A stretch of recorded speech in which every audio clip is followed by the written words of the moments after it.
여러분, 마약에 대한 이야기를 이어가도록 하겠습니다. 여러분 아시다시피 제가 의사 출신 정치인이었지 않습니까?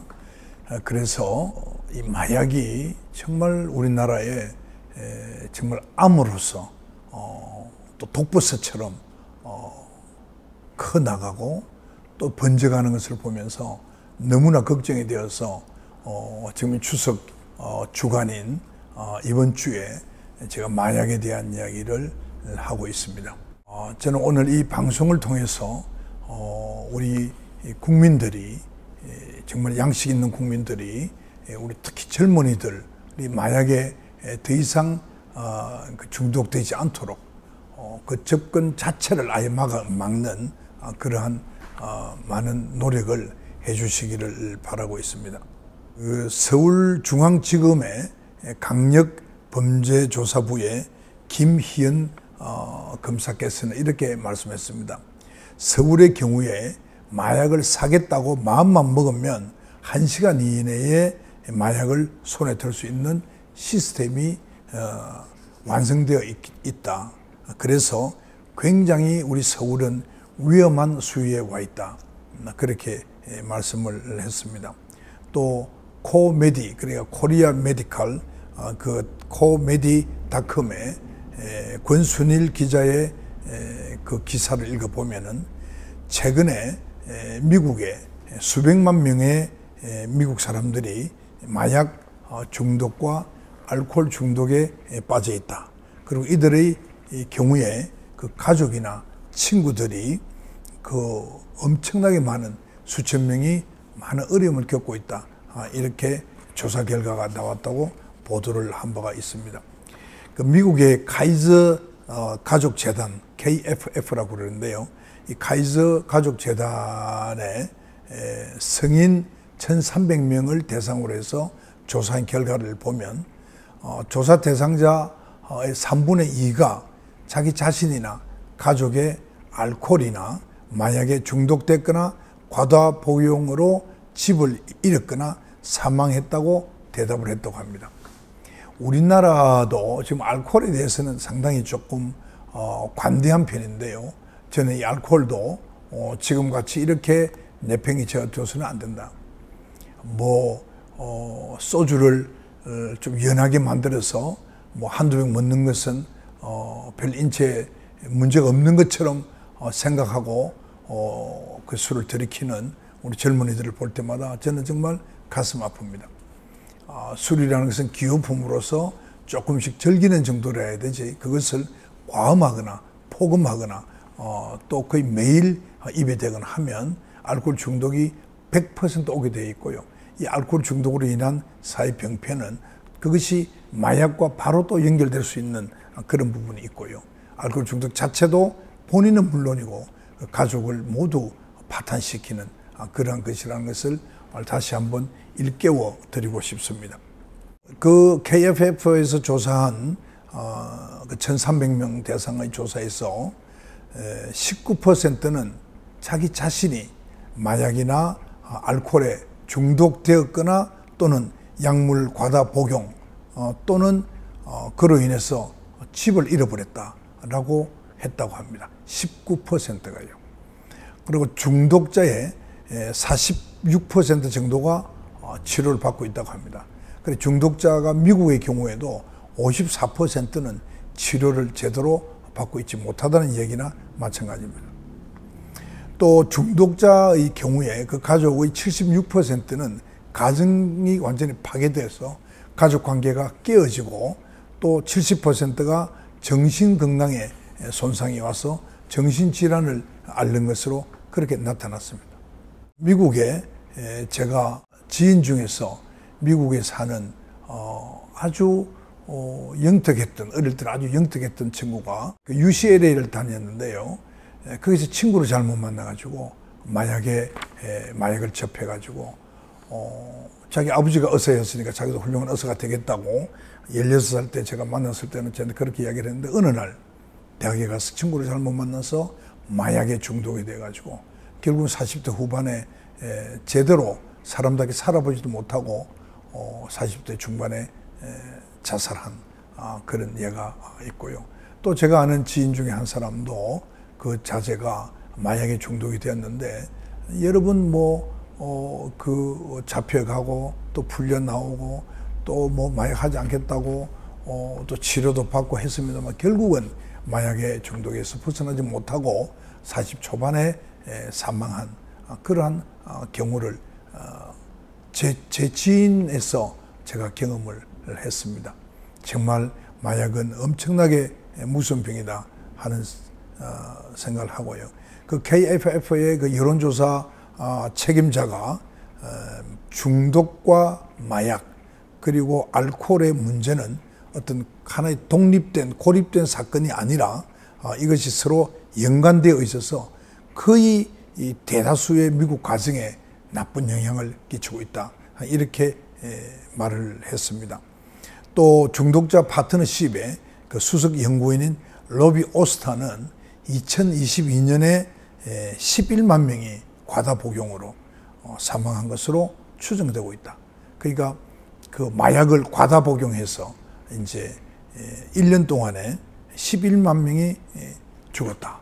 이제 그렇게 추정한다는 거죠.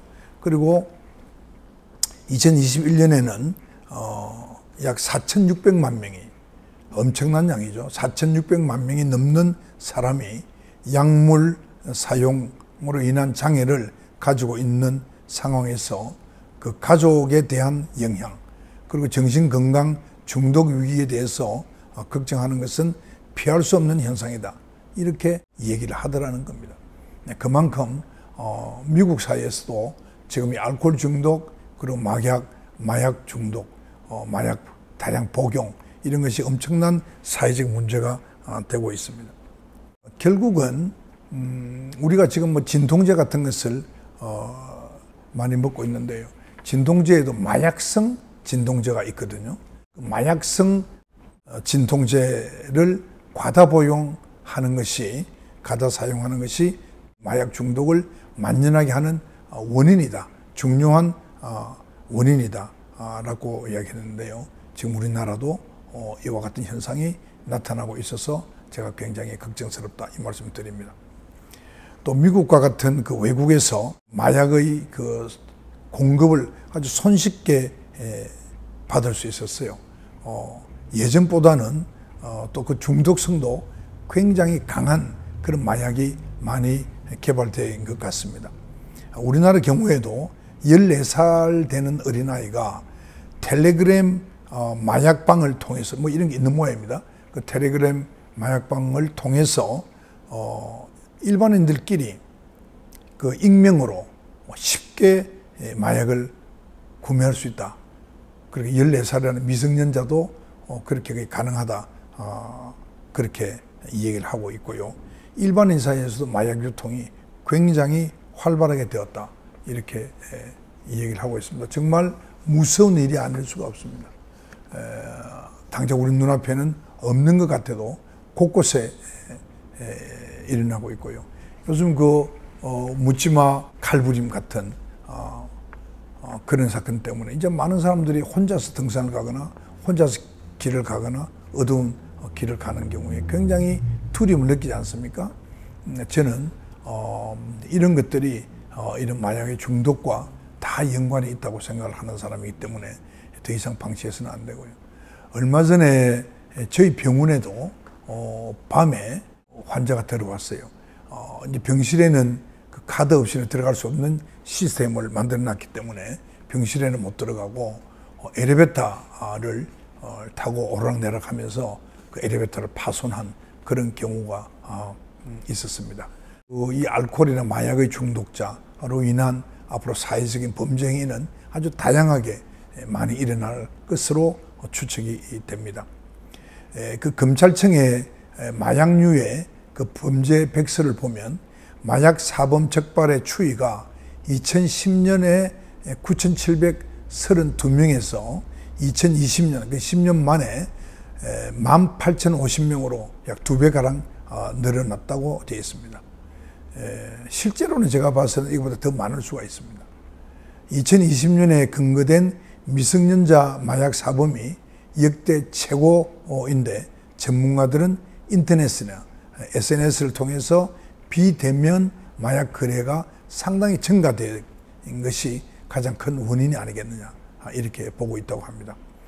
2021년에 관세청 마약류 단속 결과를 보면 2017년에 69kg에서 2021년 4년 만에 1272kg, 그러니까 2017년에 비해서 아까 말씀드린 그 2021년에 5년 동안 약 한 15배가 증가했다는 것입니다. 이것은 엄청나게 많은 공급의 증가를 의미하고, 이렇게 공급이 증가했다는 이야기는 그만큼 수요도 증가했다, 이렇게 볼 수밖에 없기 때문에 우리 사회가 이런 여러 가지 그 자료가 바로 그 현상을 보여주고 있지 않나, 이런 생각이 듭니다. 이제 우리나라는 마약 청정국이다. 과거에는 그런 이야기를 했는데요. 이제는 마약 청정국이 끝났다. 이제 우리나라는 마약 소비국이 되었고 또 마약 신흥국이 되었다, 이렇게 말할 수 있습니다. 또 한 문제 중 하나는 이 10대 어린이들은 사실 철부지라고 할 수 있지 않겠습니까? 물론 그 중에서 똑똑하고 영특한 사람도 많이 있겠습니다만은, 그러나 10대 소년들, 특히 18세 이하의 그 미성년자들 경우에는 이 마약이 얼마나 무섭다는 것을 모른다고 봐야 되지 않겠습니까? 문제는 우리나라의 그 10대 마약 중독자가 엄청나게 지금 증가하고 있다는 것입니다. 제가 여러 가지 통계를 소개해 드렸습니다만, 시청자 여러분께서 이 마약이 지금 현재 얼마나 심각하고, 이것으로 인해서 우리 5천만 국민이 전체가 다 엄청난 괴로움을 당하고, 정말 나라가 옛날에 그 중국의 아편 전쟁, 여러분 들어보셨죠? 중국의 그 아편으로 인해서 많은 중국인들이 그 중독이 됨으로 인해 가지고 그 아편의 이 수입을 막는 중국 정부에 대해서 그 영국과의 전쟁이 있었지 않습니까? 그게 아편 전쟁인데요. 뭐 아시다시피 홍콩도 그때 그 뺏겼습니다만, 그래서 중국 경우에는 이 아편 전쟁에 대한 그 아픔이 남아 있기 때문에 이 마약에 대해서는 굉장히 엄격하다, 제가 그렇게 말씀을 드리고 있고요. 우리나라도 이제 그렇게 돼야 되지 않겠느냐. 제가 이제 스위스의 경우를 다음 시간에 다시 한 번 더 말씀드리도록 그렇게 하겠습니다. 여러분 안녕히 계십시오. 감사합니다.